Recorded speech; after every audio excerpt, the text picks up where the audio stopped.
Procrastination. We all have done it at some point of time or another and perhaps enjoyed it until that very last minute panic sets in and we turn into sort of ninjas to finish whatever we were putting off just in time. The worst is avoided. We breathe a sigh of relief, but then it leaves us with an overwhelming feeling of guilt and makes us wonder, what if I wouldn't have procrastinated? But history repeats itself. Despite the guilt and allure of unrealized potential, why do we procrastinate? Is it just laziness, lack of motivation, or perhaps our genetics? Hi, I'm Nanmure, and this is Neuroscience of Everything. In this episode, we will explore what really happens in our brains when we procrastinate. Are the brains of procrastinators different from those of non-procrastinators? And most importantly, how to overcome procrastination. Our esteemed guests will share their time-tested tips to overcome procrastination. Stay tuned. Let me begin by shamelessly admitting that I have had just enough of the irony of battling through procrastination while writing this episode on procrastination. My apologies to you all for keeping you waiting for this long. Since I have now practiced enough what I'm going to preach in this episode, let's begin. Procrastination. The word itself is derived from Latin pro, meaning forward, and crastinus, meaning until tomorrow. It is a voluntary action of postponing a decision or a task for tomorrow, despite knowing that it may have negative consequences. This seems very counterintuitive. Why would we do something which affects our productivity and well-being? Why did Mother Nature let such trait evolve within us over millions of years? Are we humans alone cursed with this trait? Or do other animals procrastinate as well? As per some evolutionary biologists, procrastination may have once helped our ancestors to take some extra time to ponder over actions that could be life-threatening, such as impulsive conflict with other clans. Well, all traits selected or retained through natural selection are not necessarily beneficial for the survival of species. Evolutionary adaptations must be seen through the lens of time. Perhaps procrastination could be one of those evolutionary quirks which just got retained for no logical reason or purpose whatsoever, but now became a huge headache for all the grad students and teachers when it comes to submitting assignments. Moreover, we are not alone as species that procrastinate. It has been shown that monkeys and pigeons are known to procrastinate and prefer instant gratification rewards over delayed higher rewards. It all started with one such study in 1994 by James E. Mazur, showing pigeons kind of enjoy procrastinating. This study and following studies made pigeons very infamous for their procrastination. So much so that many uptight sparrows look down on pigeons till very day. Irrespective of evolutionary origin and ancient benefits, we cannot neglect the lost productivity and innovation due to procrastination. It is very difficult to put the number down with surety. Research firm Wessex ran statistical model and came up with a monetary figure. Any guesses? Well, take a ridiculous number and multiply it by millions. Yes, it is staggering $650 billion worldwide for just 2008. It begs a question: why do we procrastinate? Are the brains of procrastinators different from non-procrastinators? And what can we do about it? Coming in next section, stay tuned.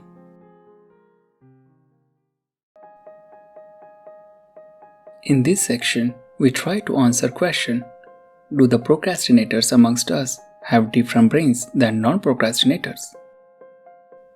To begin with, we need to learn about two protagonists, which are locked in constant battle when you are presented with unpleasant but necessary tasks: the limbic system and prefrontal cortex, or PFC.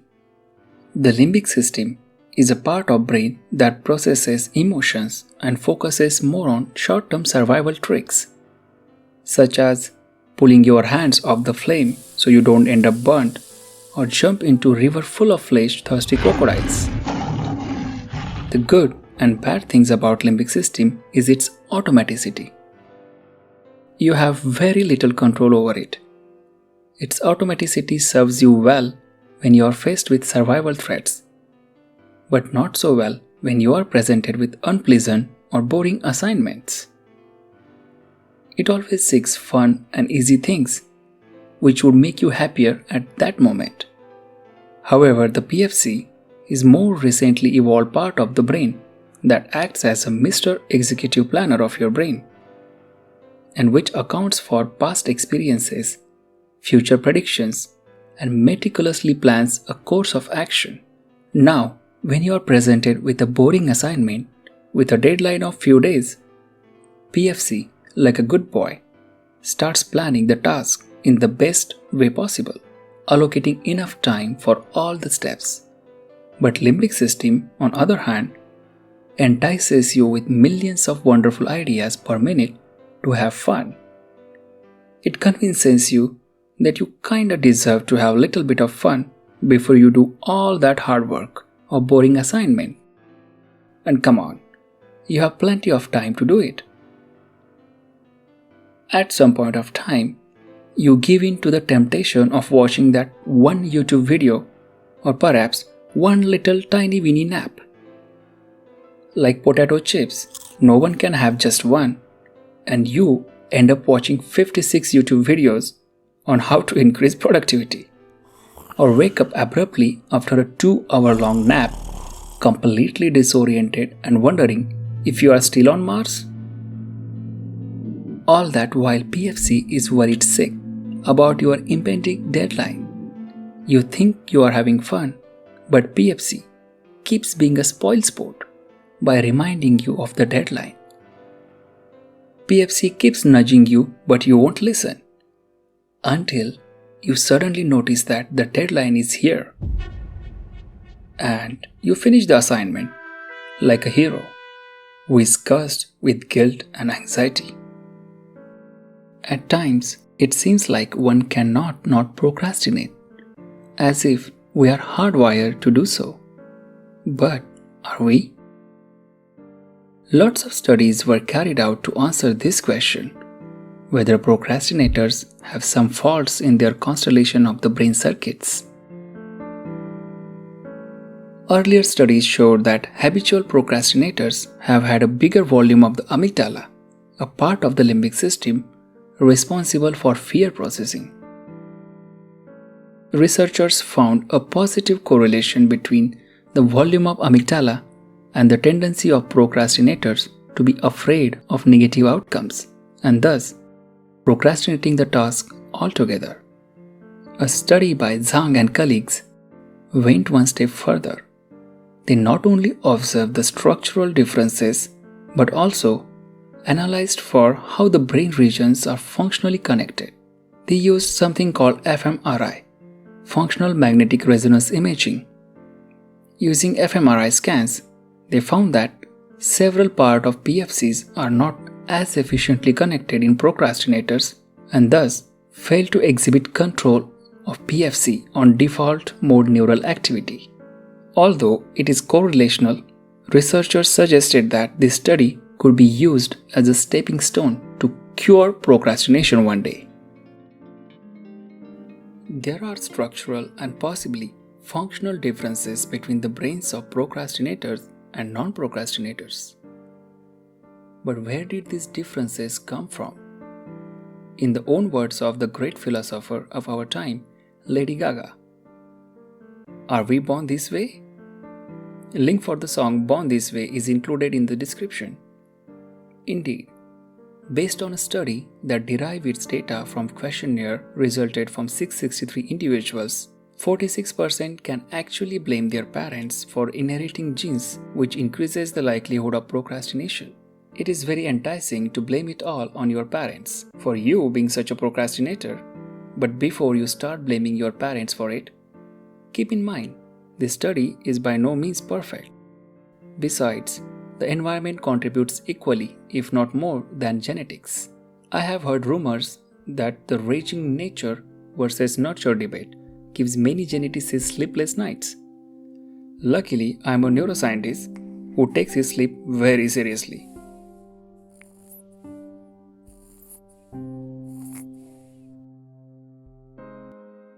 So now, it seems like some of us are hardwired to procrastinate beyond our control. Is it inevitable to avoid it? Here is a good news. It is not inevitable. There are several neuroscience-backed tricks to overcome procrastination. Some of these things work very well for me, and I'm all the more confident to share it with our audience. The trick number 1. Do not feed limbic system. The limbic system, like a spoiled child, will seek fun and easy things to do. You shall take control and deny any unearned rewards. Remind yourself of guilt of unearned rewards. Trick number 2. Do not overwhelm PFC with ambitious goals. Divide tasks into many realistic, achievable, and thus sustainable goals. The last thing you want is PFC getting overwhelmed with the irrationality of your ambitious goals. Trick number 3 is very simple. Start. If you get yourself to start, you are more likely to finish the task. So do not wait for the auspicious moment when all stars align and you find perfect conditions to start. The single best reason to finish a task in time is by starting it in first place. Trick number 4. Learn to earn rewards. Create blocks of time dedicated to the task, spaced with well-earned rewards at the successful completion of a task. Chances are in the first few blocks you won't achieve much, but it is a matter of time that you rewire your brain to get an unpleasant task done to receive guilt-free, well-earned reward.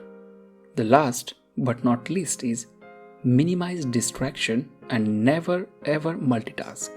Yes, even if you think you are good at it, very often procrastinating behavior starts with a trigger. Identify your triggers and avoid them. For instance, if you are someone who gets lost on social media for hours, keep your mobile phone in a drawer, just out of sight. Research shows that the absence of trigger prevents myriads of negative behaviors. One such interesting study reported that simply placing unhealthy snack away from participants, like from arm's distance to the place where you have to get up and get it, while watching TV, decreased habitual overeating significantly. If you do not have trigger in sight or avenues to act upon it, you might as well finish the task at hand. Coming up, neuroscience-backed tricks to avoid procrastination from our esteemed guests. Stay tuned. We have famous INC.com columnist, TED speaker, and a prolific writer, Dr. Jeff Harden. Hey Jeff, welcome to Neuroscience of Everything. So my first question to you is, do you procrastinate like all of us mortals? Why do you think we procrastinate? Yeah, I think everybody procrastinates, and anyone that says that they do not, they're fibbing. That's a natural thing, and there are a lot of reasons for that. So when I knew I was going to talk to you about this, and I knew it was a science-based show, I thought, okay, I need to bring a little bit of science to this. So I actually found a formula that tries to explain the source of procrastination. So the formula goes like this: it's motivation equals expectancy times value over impulsiveness times delay, which sounds confusing. So let's break it down. Expectancy is how likely you think you are to succeed. Value is what you think you will gain from actually succeeding. Impulsiveness is your natural inclination to put things off, because we all have more or less of a tendency to put things off, especially when we're younger. I think students are the kings and queens of procrastination. And then delay is how much time you actually have to complete the task. So if you break all that down, even if a goal is something that you know you'll succeed at, or you feel you will, that you'll gain a lot of value from succeeding at, you are more likely to put it off if you are the kind of person who is more likely to put things off. And if you have a lot of time to get it done. The closer that your time limit comes, the more likely you are to get started. That makes sense. That's math, but I think there's a different way to look at it that I think people can relate to a little bit better, and I have three. So the first reason I think people put things off is that whatever goal they have chosen seems incredibly daunting. So it's kind of the distance between here and there. So if here is where I'm starting and there is this really tough goal that I have to accomplish, just the thought of surmounting that distance, it's intimidating and it scares you and it makes you not want to start because, wow, that's huge. So to me, the way to get past that is to break it down into smaller chunks, and the smaller the better, especially at first, because that sense of momentum you get from even clicking off one or two little small items on a to-do list tends to help you build that momentum to keep going. And to me, accomplishing a goal is as much about creating momentum as it is about finding meaning within that goal, because something can be really, really important to you, but it can still be hard to get started. But once you get going, those little feelings of accomplishment and the motivation that gives you to keep going, that creates this cool little virtuous cycle of effort, achievement, happiness, satisfaction, which gets you started the next day and keeps you going. So that's the key when a goal seems really big or daunting. Another reason would be, and I think this is common to everyone, that the goal is something that you feel you should do, but not necessarily something that you're just driven and passionate about doing. So a great example of that would be getting in better shape. Most people would like to get in better shape. It's something we feel we should do, but it's not necessarily something you have like an end result attached to, because even the words get in better shape, what does that mean? How do you define that? How do you accomplish a goal when the goal is nebulous and fuzzy in the first place? True. And then the last one I think everyone can relate to as well, when the goal is for yourself instead of other people. So we all have bosses, we all have family, we all have friends, we all have people that we do things for. It's much easier to put aside something that is just for you in order to do something for someone else, because to do otherwise feels selfish. Even though it's not, it feels selfish. And so True. a great example is when I was writing my last book, I kept putting it off because I had projects for other people. I had other things that other people wanted me to do. I would do things like this, and I was trying to do for other people, which is an admirable goal. But if you do that too much, then you don't do some of the things that are really important to you. And by extension, usually end up benefiting other people as well.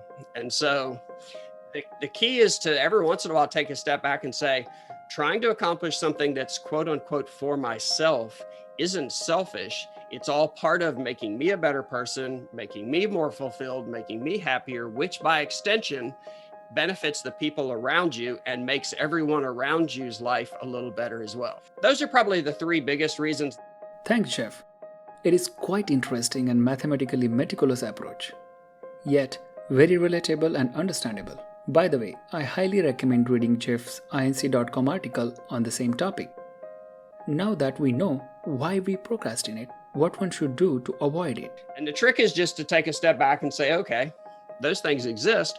What little things can I do to overcome that so that I get started on the things that I want to do? Because again, momentum is everything where procrastination is concerned. There's the Instagram co-founder, Kevin Systrom. His trick for overcoming procrastination is he calls it his 5-minute rule. He says, if there's something I don't want to do or I've been putting off, I promise myself that I will work on it for 5 minutes, just 5. And at the end of 5, I can quit.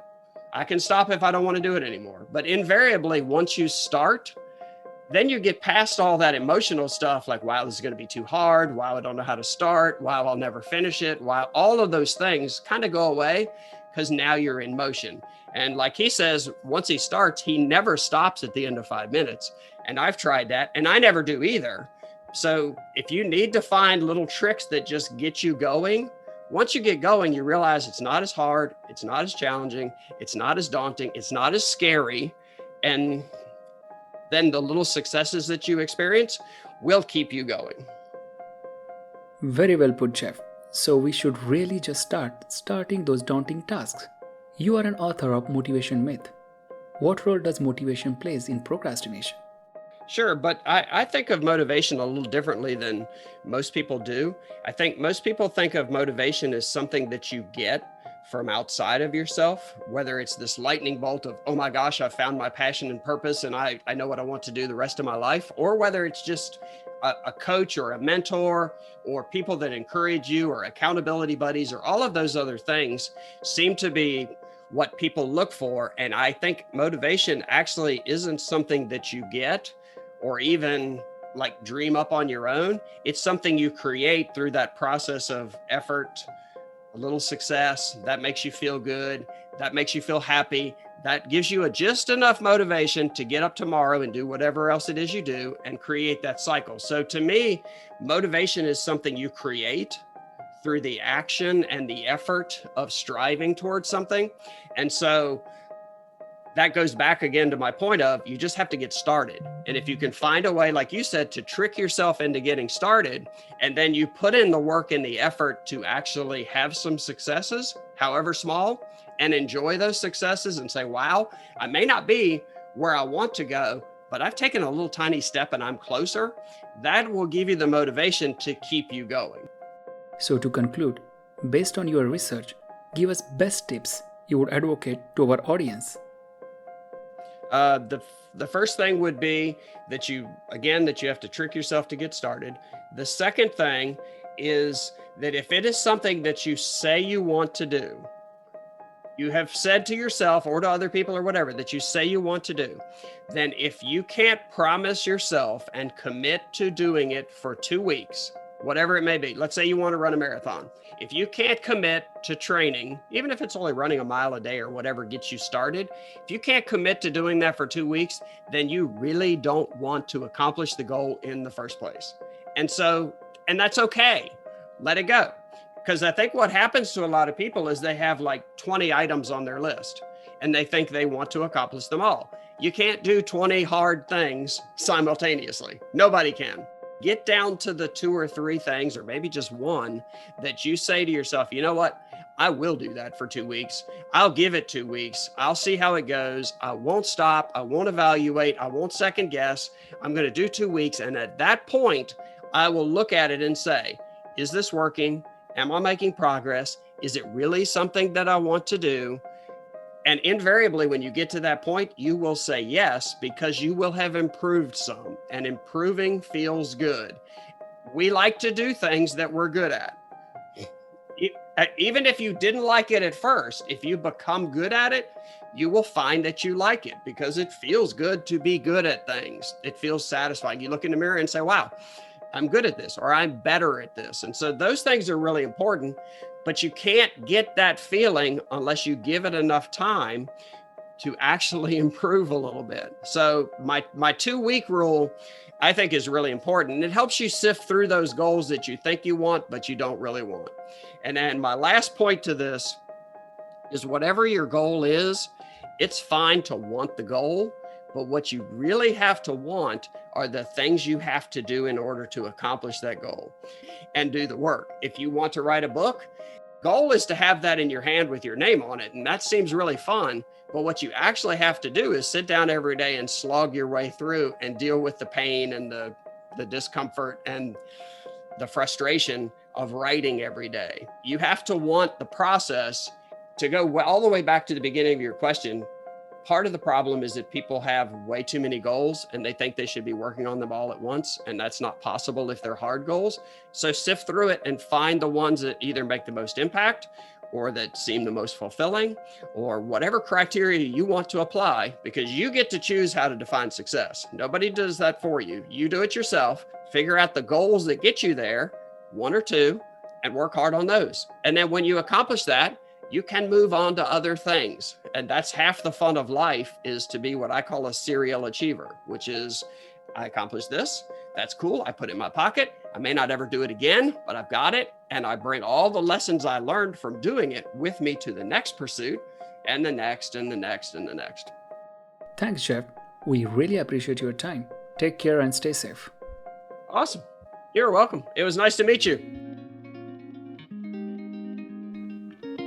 After Jeff, we have someone who trains business leaders and CEOs to enhance their productivity while improving their emotional well-being. Hi Diksha, welcome to Neuroscience of Everything. How are you doing? Thank you so much. Thank you so much, Nan. It's a pleasure. Do you procrastinate like all of us? I do. Okay. I do. And I have done this quite a lot earlier, but now since I've gotten present to for which things I do, I've become cautious, but then I do a lot. How do you deal with it?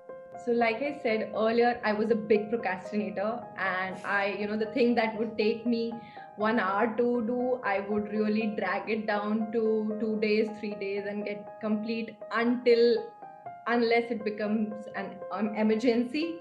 But now I have gotten, equipped with what are the that I procrastinate on. So I have done a little self-reflection. So I know that which things are, which gets a hang of me, and I generally procrastinate. So I do my own, baggage around that and make sure that I do not procrastinate on those things.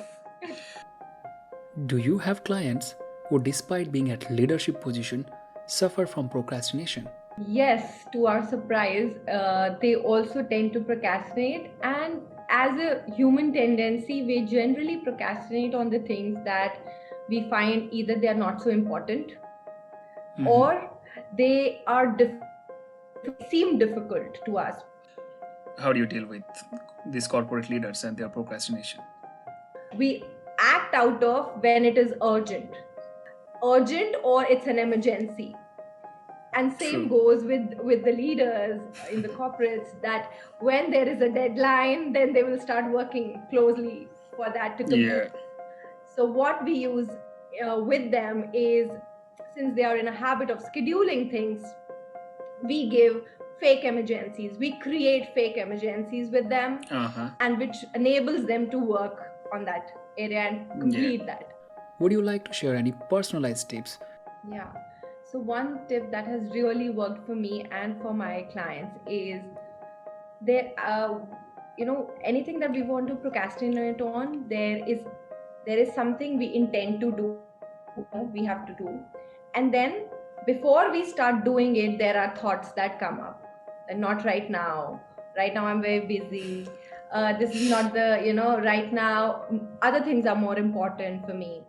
So while we are thinking those thoughts and actually doing the thing, there is a gap. We do not listen to our mind and actually start doing it. That will be the death of procrastination. Start doing it now is the mantra to overcome procrastination. From personal experience, I can vouch for this.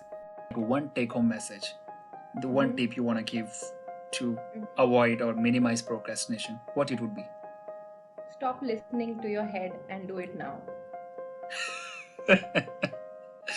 Okay, that's interesting.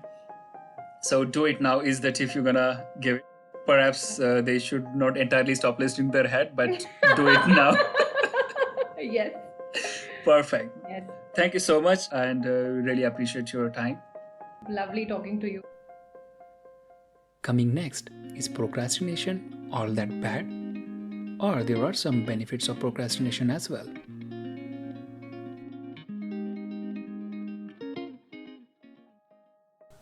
Is procrastination all that bad? After all, there are famous procrastinators throughout the history, especially in the creative fields. The great artistic and scientific genius of his time, Leonardo da Vinci, was known to procrastinate a lot. It took about 16 years to paint Mona Lisa. Legend has it, Mozart's timeless masterpiece Don Giovanni was written in just 3 hours post midnight. Few hours before the morning it was premiered to a raving success.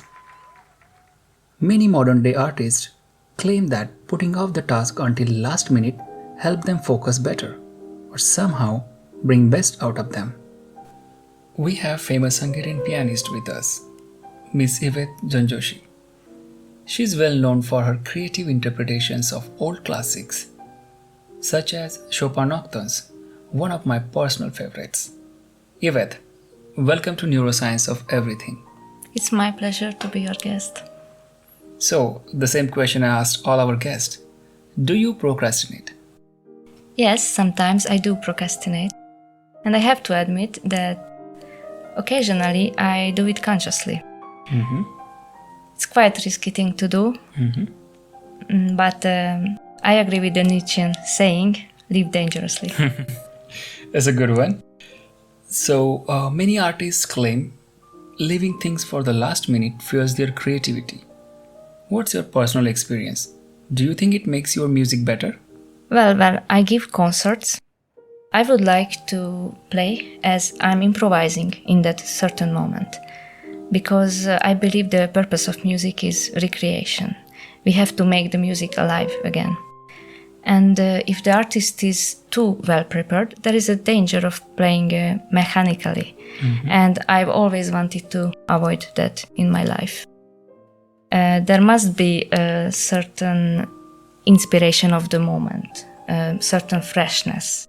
And I think, as you said, these last minute moments help us to being open and also keep the work fresh.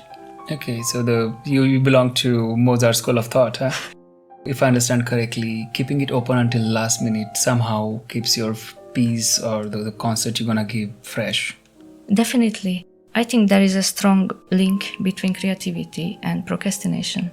Okay, in that sense. That's interesting to know. So next question for you is, are you perfectionist?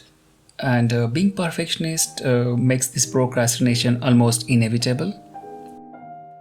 I used to be a perfectionist, and it definitely helped me in many ways. For example, winning piano competitions. But later I realized that music is not about perfection, and music is a subjective art, and there is no such thing as perfection in art. Because there can be more than 1,000 ways of interpreting one piece of music. But at the same time, I think that in working, in practicing, we have to aim for perfection. And this is contradictory, but this is the beauty of our profession. Well put. Thank you very much, Yvette, for your time and your insights. I'm sure our audience appreciate it. Thank you very much for the invitation. Adam Grant, author, Wharton School of Business professor, and organizational psychologist, argues that procrastination can actually be good for you. It seems like there might be a sweet spot at which a little bit of procrastination might allow lateral thinking or revisiting artwork in a newer, more creative way and bring greatness to it. But it is not for every creator either. For instance, Pablo Picasso once said, "Only put off until tomorrow what you are willing to die having left undone." Whether procrastination somehow fuels innovation in geniuses remains to be answered. As the world is not exactly overpopulated with geniuses, some might be geniuses not because of procrastination, but despite it.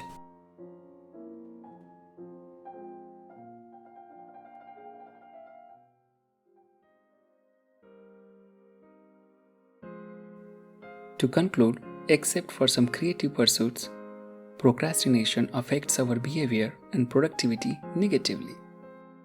Although our propensity to be a procrastinator might depend in parts on our genetics, but it largely depends on how we train our brain.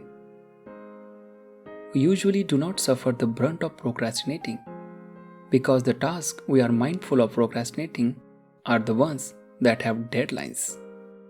Yes, the deadline monster is a thing. Because we almost always finish the task eventually.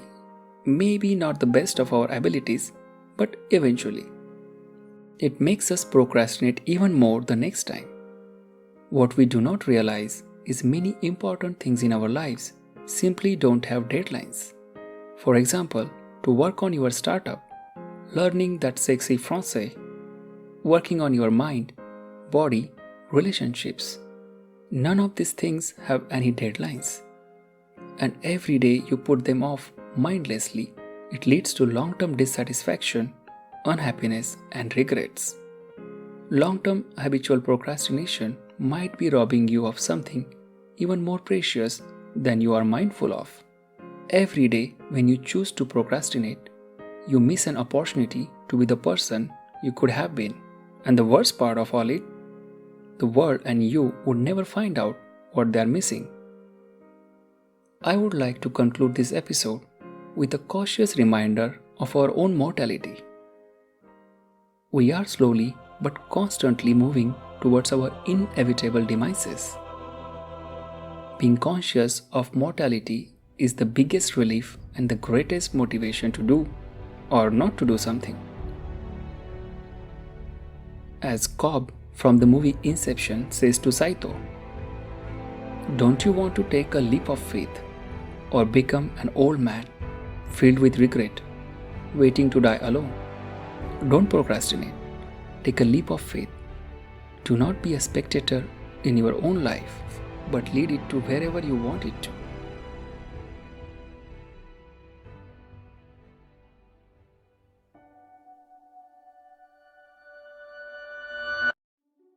We hope you enjoyed this episode and found it worthy to share with your friends and people you care about. A special thanks to everyone who joined on LinkedIn event. Don't forget to subscribe for free on Spotify or Apple Podcast to get notified of our next episode. Your support motivates us to keep going. If you like what we do, please consider us supporting by giving us some encouraging reviews and suggestions. It means a lot to us. Finally, I would like to thank our guest, Ms. Yvette Janjoshi, Ms. Diksha, and Dr. Jeff Harden for sharing their insights. And a special thanks to Dr. Ruhi Deshmukh for her contribution towards scriptwriting and editing. In the next episode, we talk about the neuroscience of music. How mundane sound waves resulting out of a concerted vibration possess the power of taking us on a roller coaster of emotions. A pure joy to heart-wrenching sorrow, and from the depth of abject hopelessness to the spirited march of hopefulness. Meanwhile, take care, stay safe, and stay tuned.